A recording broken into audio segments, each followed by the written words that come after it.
ہمیں ہوش میں آ جانا چاہیے. قرآن پاک کو حفظ جاں بنائیے, قرآن پاک کو پڑھیے, اس کو سمجھیے.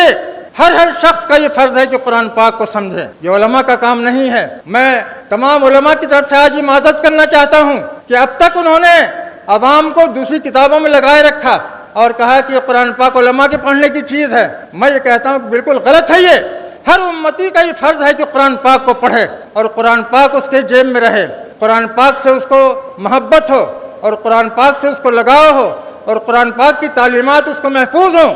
اور ہر مسلم کو ایسا ہونا چاہیے کہ وہ کہیں بھی کھڑا ہو کر کے اسلام کی تشریح کر دے, بتا دے کہ اسلام کیا ہے, ایمان کیا ہے. قادسیہ کی جنگ ہو رہی تھی حضرت عمر رضی اللہ تعالیٰ عنہ کے دور میں. ایرانی کمانڈر رستم, اس نے کچھ اپنے آدمی بھیجے.